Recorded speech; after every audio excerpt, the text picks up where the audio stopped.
Ayan mga bro, ngayon araw ay home service tayo dito sa Tansa, Cavite. Ang unit natin ay Kawasaki Rouser 135. At syempre mga bro, bago natin umpisahan yung mga bago pa lang dito sa ating channel, huwag niyo po kalimutan mag-subscribe para lagi kayong updated sa ating video.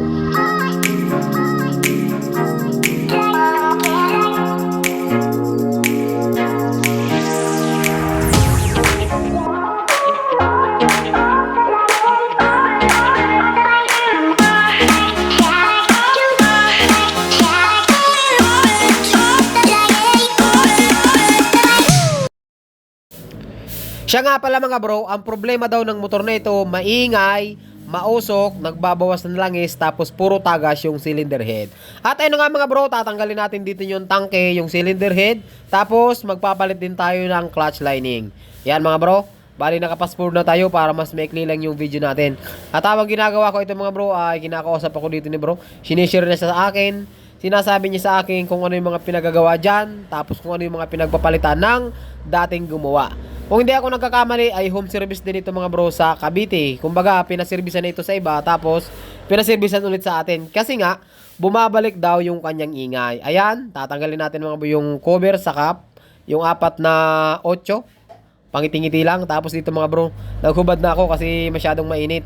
Tapos wala kami dito mga bro pwesto. Ayan, kinakalog-kalog ko dito mga bro yung camshaft. Makikita nyo naman dun sa ating cam gear na talagang alog na alog yung ating camshaft bearing. At tatanggalin din natin mga bro yung ating clutch cover. Yung mga 8mm dito sa gilid ng clutch, tatanggalin nyo yan mga bro. Tapos maglalagay kayo syempre dyan ng sahuran ng langis kasi pag binaklas nyo yung clutch, mayroong tatagas dyan. At ayan, dahan-dahanin lang natin mga bro. Uy, kalas na mga bro. Diba? Tatanggalin natin yung bearing, yung toser, tapos yung 4 na 10mm sa clutch para matanggal natin. At syempre, bago natin tanggalin yan mga bro, kalasin muna natin yung ating cam allen. Yan, yung allen na yan mga bro dyan sa cams para matanggal natin yung cam sprocket or yung cam gear kung tawagin. Gamit kayo dito mga bro na 6mm na allen. Alright. At pagkatapos natin tanggalin yan mga bro, tatanggalin natin yung 12mm na stud bolt. Bali 5 yan, isa sa baba, tapos 4. At pagkatapos niyan, dito ulit tayo mga bro sa clutch side. Wala na tayong patutunguhan, balik-balik na kung saan tayo abutin. Ayan, tanggalin natin yung 4 na bolt para matanggal yung ating 4 na clutch spring. Yun, tanggalin natin yan mga bro, tapos i-check natin. Mayroon 2 washer yon.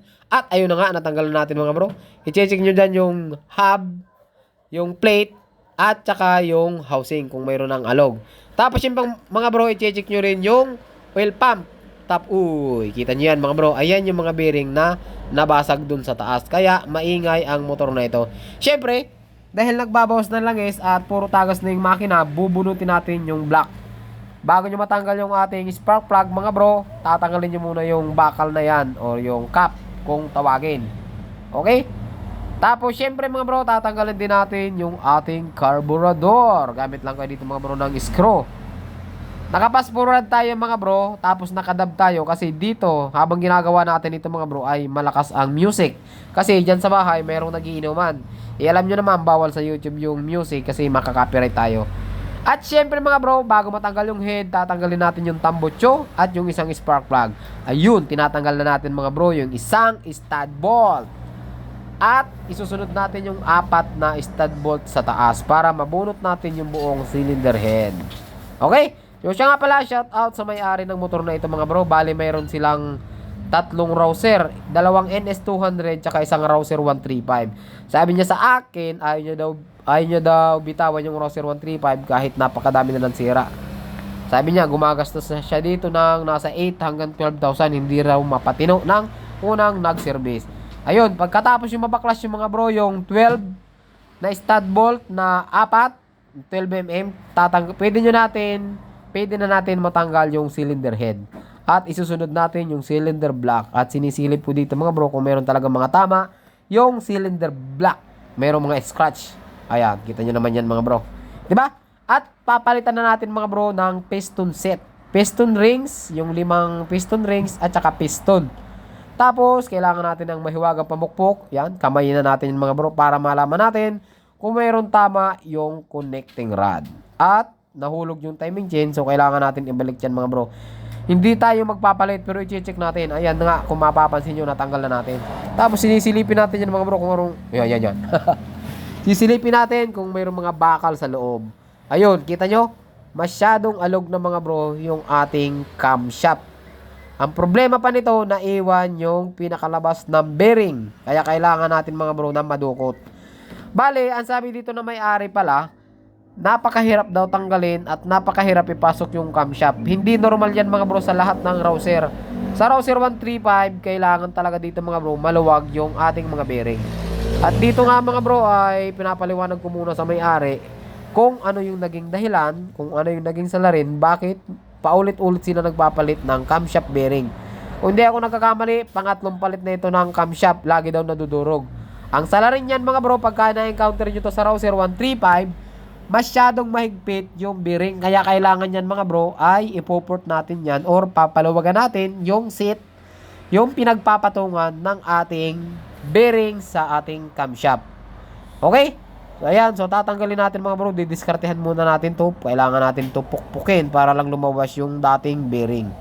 At ayun na nga mga bro, habang ginagawa ko ito, pinapabili ko na yung may-ari ng bagong block.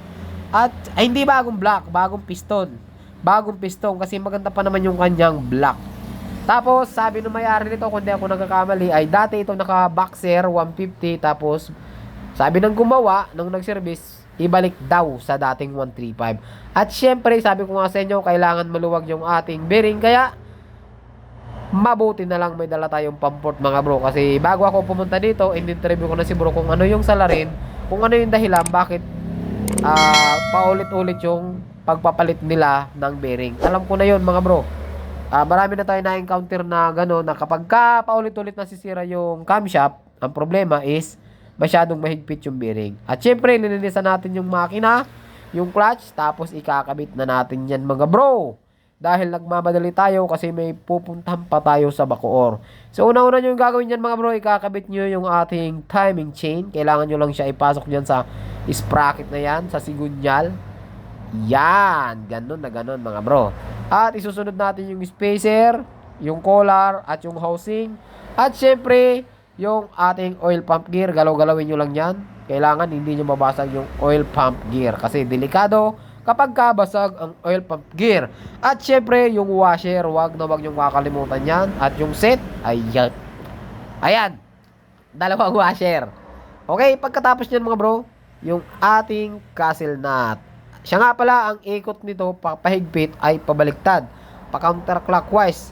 Iba ito sa ibang motor na ang dapat pahigpit ay pa-clockwise. Dito sa Rouser 135, ang higpit nito ay pa counterclockwise. Pagkatapos natin yan mga bro, ay kakabit natin yung 4 na clutch spring. Tapos kakamayin nyo yung bolt. Kailangan nyo munang kamayin yan para maiwasan natin yung pagkalustred. At pagkatapos nyan, may lagay yung bearing at saka yung tuser.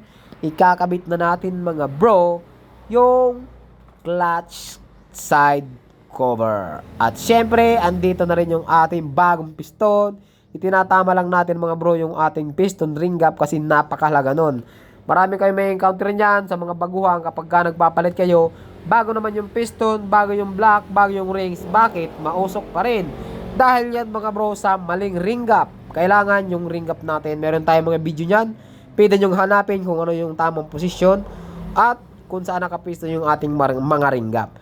Syempre, yung piston natin, yung arrow, nakatapat yan mga bro sa exhaust. At ayun na nga, nakapass forward na tayo. Bali, kinakabit na natin yan mga bro. Hinihigpitan na natin yung 4 na stud bolt sa taas. Bali, 5 yan pala mga bro. Yung isa, maikli. At syempre, bago natin higpitan lahat, kailangan nakatiming. Nakatiming yung piston at yung ating cam gear, kailangan nasa T. Yung T, kailangan nasa gitna yan. Yan yung tinatawag na TDC or top dead center. Okay, pagkatapos nyan mga bro, sasalina natin ng bagong langis. Siyempre, Kawasaki ay motor, Kawasaki ang langis. Gagamitan natin itong mga bro ng Kawasaki oil na 2050. Yan. So, 1 litro ang capacity nito mga bro ng Rouser 135. Uy, dito na natin padaanin yan sa taas para malubricate natin yung timing chain at saka yung cylinder head. O, di ba mga bro?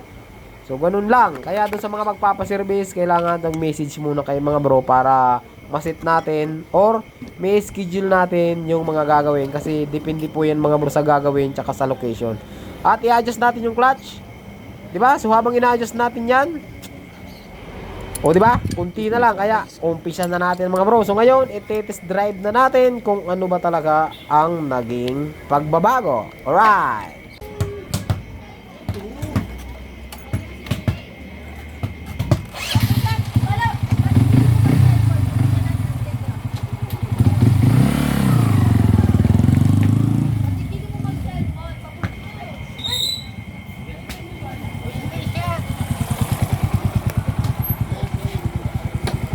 Bale mga bro, na-check na natin yung takbo tapos tahimik naman yung makina. All goods na yan. Kaso, meron akong nararamdaman na ingay dito sa likod kaya i-check na rin natin yung kadena mga bro.